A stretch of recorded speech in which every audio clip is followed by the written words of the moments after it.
Right, this is musicnews.com, talking to the magnificent Elles Bailey. Good morning, Els. How are you doing? Hello. I'm very good, thank you. How are you? Yeah, we're all good. We're all good. So new album out, or due out, Yeah. Friday. Yeah, Friday, 9th of August. So yeah, That's very Beneath the excited. Neon Glow. Um, Slightly more poppy, would you say, than I before? think definitely when it comes to melody, I really sort of worked on um delivering something that was maybe melodically, creatively different than maybe last albums, and basically not being afraid to sort of step out of my comfort zone. And I guess that has uh led to something which is, slightly more poppy or catchy or something like that. Yeah. A couple of great singles have come off it, of course, not least of which is 72. That one is a fun one. I remember when we wrote that, and I got back the demo and I was like, this is the coolest song. We have to figure out how this song fits on this next album. And yeah, it's just great. Just great. I have to share the demo because the demo is amazing as well. So And of course, the video to go with it looks like that was a great deal of fun. yeah, I mean, the fact that I'm surrounded by rain right now, which sort of sums up our summer. Thankfully, we found one sunny day in July and filmed the video on the Westbury Downs, I think it's called. And I grew up only 45 minutes away. I had no idea like they existed, and it's just breathtakingly beautiful. And Greta and Robin from Bo Grigri directed it, and we sort of pulled it together very quickly. And then I roped in Alice Armstrong, who's on your t-shirt, and Demi Mariner, and Greta got involved, in Thomas Heppel as well. So got a nice little group of friends together to celebrate a song which is all about living in the moment. Absolutely. Do you want to talk me through the rest of the album? Yeah, so it's called Beneath the Neon Glow, and when you look at it, I've got it right here. I've just got the stuff because this is the first record that I've licensed to a record company, which means that like I don't get all the products now. So I have literally just had some delivered to me. So I've got a deluxe album here, and then this is the sort of official album. And so it's all very bright and colourful. And I think the album itself is lyrically quite heavy, but it's juxtaposed with really uplifting melody and production, and that sort of weaves its way all the way through the album, really. So I think it leaves people hopeful at the end of it, despite closing on "Turn Off the News." So, um, which is a very heartfelt, sad song. But yeah, so that's the sort of album in its form. It is a love album. I don't know if I started out wanting to make an album about love, but it has really been a record which is kind of all the different kinds of love that have sort of affected my life. And this friendship, not just your heartbreak, although there is a big slice of heartbreak in this record. But yeah, there's about friendship, family, lost love I still have. So yeah, it's been an album written about love. I must admit, I adore Leave the Light On. I think that's one of your best songs. I mean, I love Leave the Light On. Leave the Light On is my favorite song on the album. It was quite funny because it almost didn't go on the record, and it was only just finished like days before going into making the record, and it didn't sound anything like that.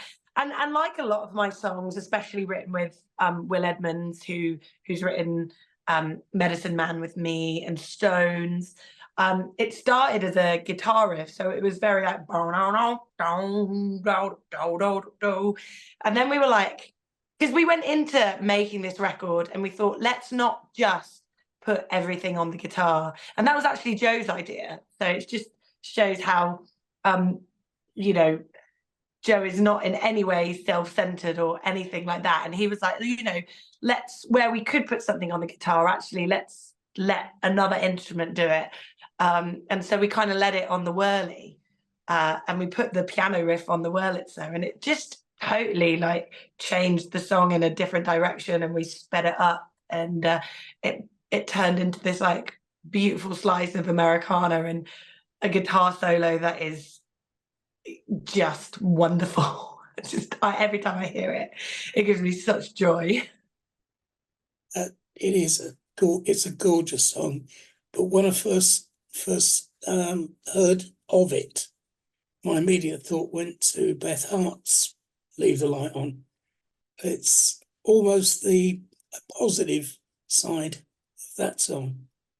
What's really interesting is I've actually never heard that song until about 3 days ago when I was at No Toden, and someone said exactly the same thing. And then at the end of this interview, he played me the song.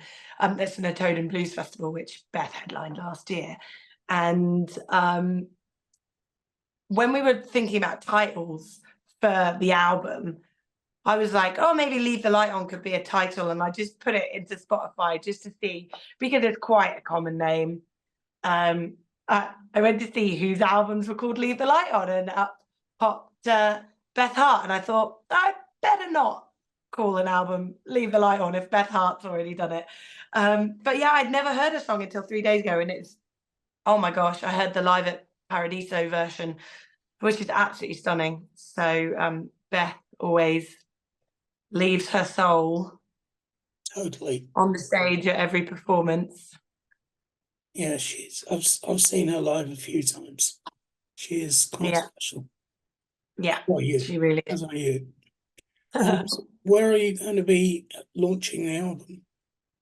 So we're going to be launching the album at Crop Really Festival in Banbury in Oxfordshire, and that will be probably my biggest show to date.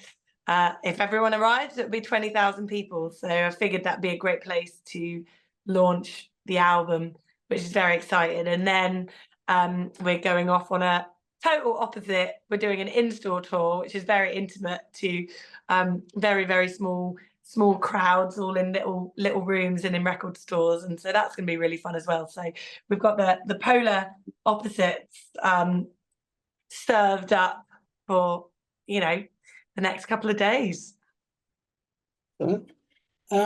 Sorry, very bizarrely, I've just had a pop-up saying Elles Bailey pushed out of her comfort zone on Beneath the Neon Glow. So it's rock review. Oh, cool. Yeah. So, there you go. I shall have to read that later. Sorry, that's thrown me out. Talking of festivals, how did you enjoy Glasgow? Yeah, Glasgow was amazing. It was my first time ever going, either as a punter or an artist, and so great that my first time was playing. And I think it kind of got to the point where I'd given up trying to get tickets as a punter and just thought, I'm going to go when they book me. And they just happened to book me just before a new record came out, so that was quite convenient. But yeah, it was great. You know, amazing stage. We had an amazing audience. We were playing Saturday afternoon, and I kind of thought that, you know, early lunchtime, early afternoon slot, people would be a bit jaded, a bit hungover, a bit tired, and actually everyone was there to party. It was really great. The roar of the crowd was, honestly, I can still hear them now. It's like nothing I've ever heard before. So to go there as an artist that is essentially like I've made my career playing in genre specific festivals, to go to a mainstream festival and to get an audience and a crowd like that, that was amazing. Family enjoy it as well? Well, I my wonderful parents looked after Jasper that weekend, and Nick came with me and had the best time ever. So Nick actually like went for the duration Wednesday to Monday. I helped him set up on the Wednesday. came back on the Friday, stayed with a friend Friday night, and then, you know, went a bit heavy after my gig. But I was on best behaviour until my work was done. Absolutely. You're becoming quite a festival queen at the moment. How many are you doing this year? It doesn't feel like I've been that busy. I will say it's been really awesome festivals. So like real like quality festivals to play, and a real, again, like eclectic mix. Unfortunately, I was really poorly and had to pull out Steelhouse, which was heartbreaking because I've wanted to play that festival for absolutely ages. They've got a podium that comes out of the stage, and I was like, I dreamt of like strutting down that podium. And so unfortunately that wasn't to be. But other than that, it's been a really great mix of mainstream folk, blues. Playing the Totem Blues Festival. We're going back to play Tonda Blues Festival in Denmark. Tonda Festival in Denmark, which is a big Americana festival. So very excited about that. And then we're playing Beautiful Days as well. And then it's basically like riding into the Beneath the Neon Glow headline tour. And when does the tour start? 25th of September in Lincoln. And then we're playing Lincoln, Norwich, Oxford, Cambridge, Liverpool, Carlisle, Gloucester, Bristol, London, Leeds, Sunderland, Edinburgh, Glasgow, Belfast, Dublin, Wolverhampton, Southampton. Not in that order. But it ends at 7th of December in Dublin. Wonderful. And we're going to the Netherlands as well. So that should be fun. And we've just announced some 2025 dates in Germany. So you're very busy at the moment. Yeah, definitely. I mean, it's been probably the least busy I've been as a touring artist, considering I basically started my career going out on the road, playing hundreds of gigs a year.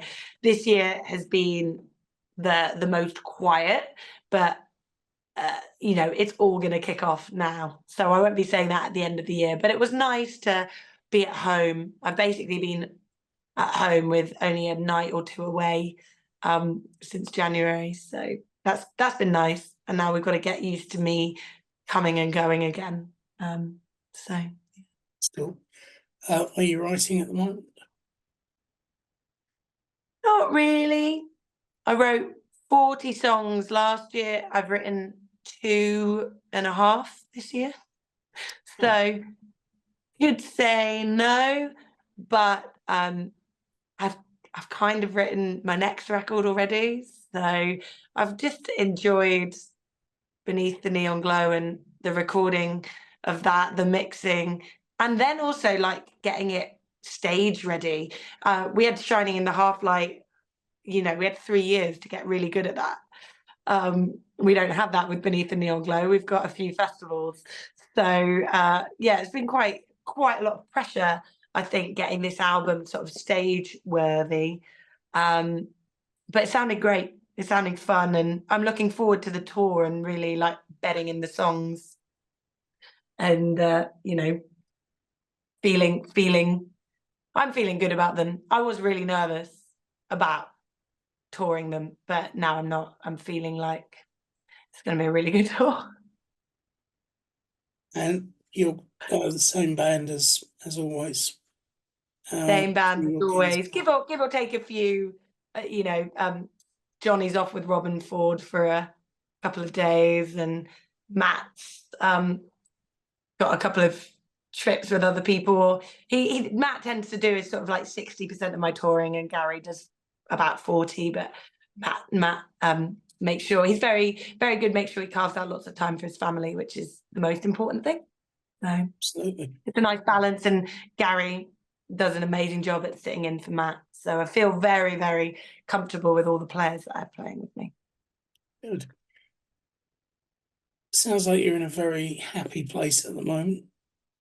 Yeah, it feels good. It feels exciting. It's kind of been a weird week because I got back from the Totem Blues Festival, and I've just had a couple of days of not really doing anything, which has been needed because I was so poorly. So I'm glad of that. And then I'm on my way to London. I'm on Radio 4 tomorrow, so that should be fun. And then the album comes out, and then the wheels are off. And on top of all of that, you got your Planet Rock radio slot Yeah. as well.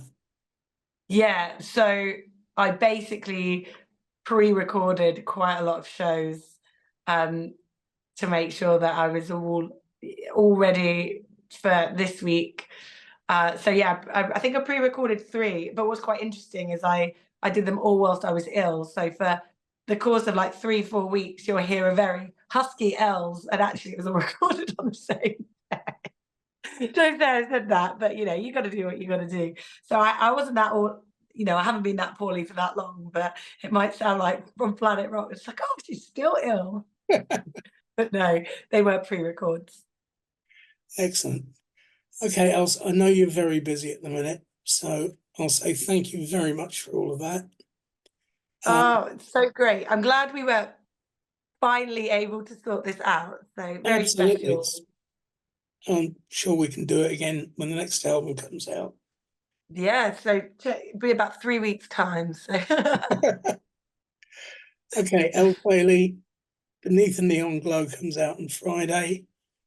Great chatting with you, and hopefully I'll see you at the London gig.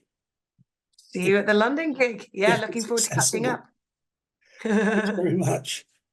Cheers, Andy. See you soon, love. Bye bye. Thanks, love.